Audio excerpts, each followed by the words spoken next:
Alright guys, working late night here at Dinger's Garage. Y'all been following me probably, seeing a lot of things I've done to this truck, and just about finished it up. And I took it for a test drive again today. Runs great, everything's fine, and I pull into the driveway and wouldn't you know it, the check engine light comes on. So I thought, imagine that, you know. So I got my scan tool out, hooked up to it, or try to hook to it, and kind of find out that mine won't go back this early. This is a 93. I think mine goes back to like 96. So I was having trouble reading the codes. Called a friend of mine up, a guy I used to work with. He's still in the shop that I was in, and he allowed me to borrow this real nice Snap-on Solus scanner. That's a really nice machine.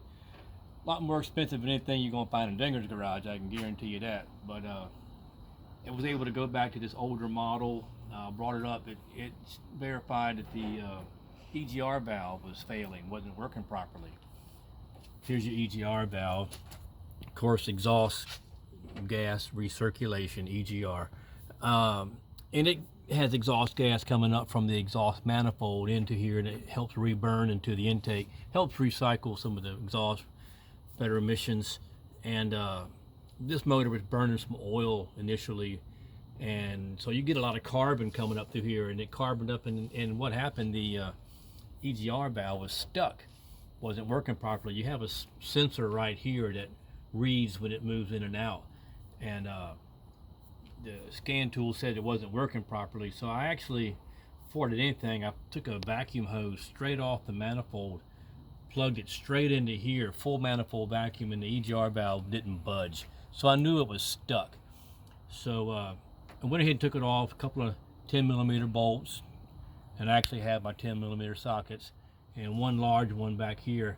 I took it off, took it to the shop, took the sensor off, and I would flip it up, and you can see a lot of carbon in there. I actually took this little plunger and pressed down on the diaphragm on the valve, and it was stuck. So I just tapped it lightly and it broke free, and I was able to clean it up, scraping it with a scribe, and I actually opened it up and took it and put it into my sandblaster there, and was able to sandblast the needle in the seat area where the E.G.R valve seals, and cleaned it up pretty good. Put it back on there, put a new gasket on it. I had a new gasket in the rebuild kit. Put the gasket on there, bolted it all back up, fired it up. Runs fine. Took it out for a long test drive. The check engine light never came back on. So pretty happy about that. I think we're good to go here. I think that pretty much finished this one up. And appreciate y'all coming here and Dinger's Garage for a little explanation of what's going on. I wish you would, if you would, please share and like and subscribe if you'd like.